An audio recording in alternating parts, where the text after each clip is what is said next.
Hi, I'm Michelle Sterling for Friends of Science Society, and I'd like to talk with you about net zero and the future power grid. There's an organization called the Canadian Climate Institute, which has just issued a number of tweets saying that by 2050, if we go all clean energy, energy prices will be reduced by 12%. I find that very hard to believe because they've issued a report called The Big Switch, and in it they estimate that we'll have to build out the power grid in Canada by double or triple or 3.4 times by 2050. It took us 100 years to build the power grid in Canada to the level that it is now. Does it sound reasonable that within about 30 years we can suddenly double or triple the power grid and our prices will be lower?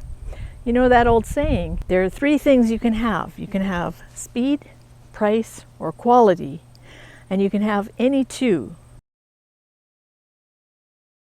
but you can't have all three at the same time.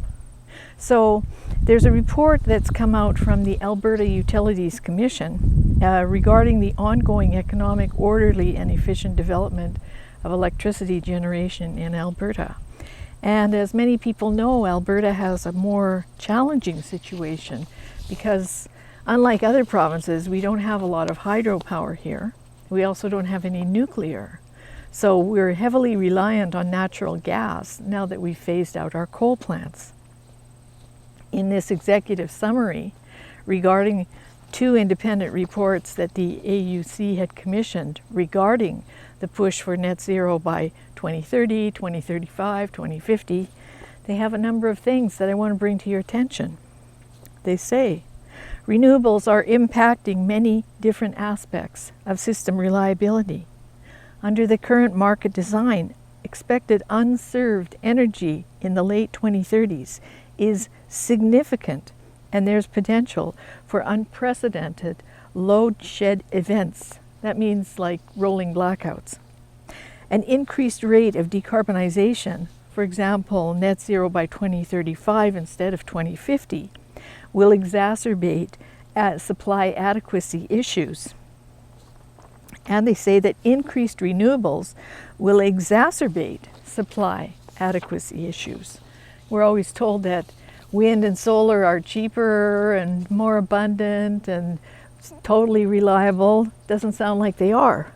Then they go on to say that renewables lower pool prices and increase volatility, reducing the signal for dispatchable generation to enter the market.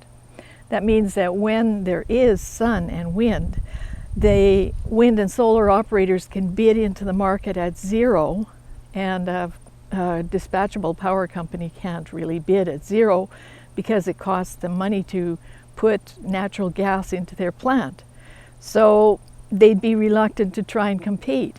But then that means when the wind and solar drop off and we really need that power, we could have one of these load shedding events.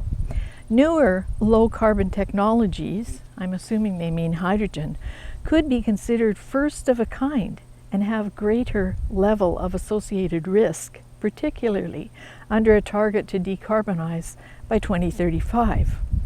So I know some of you will say, well, what about batteries? We'll just put up some batteries and that'll be fine. Well, it says here energy storage, meaning batteries can play a role in reducing supply adequacy issues, but it's not a complete solution and it's not expected to be economic, meaning it's going to be really expensive.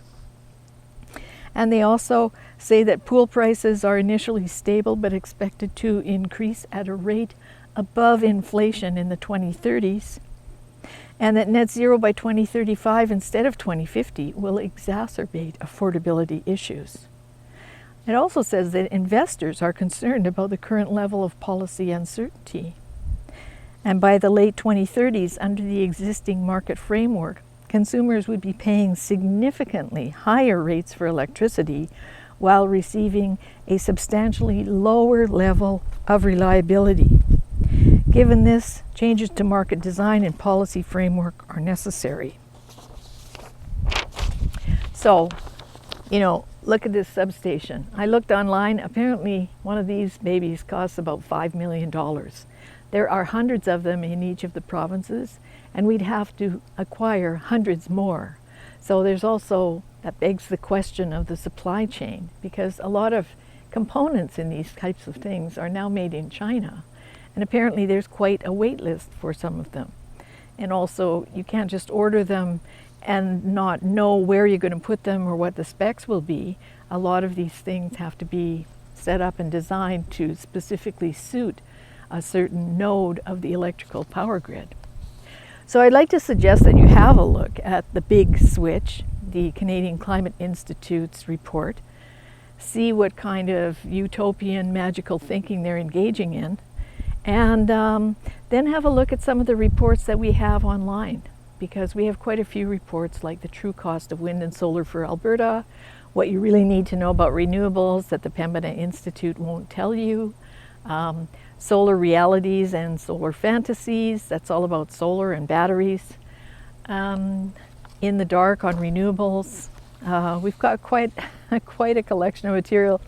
We've got a couple on the towns in Alberta that have supposedly gone net zero by going to solar. One is about the village of Carmangay. Good for them, but not so good for us, the taxpayers.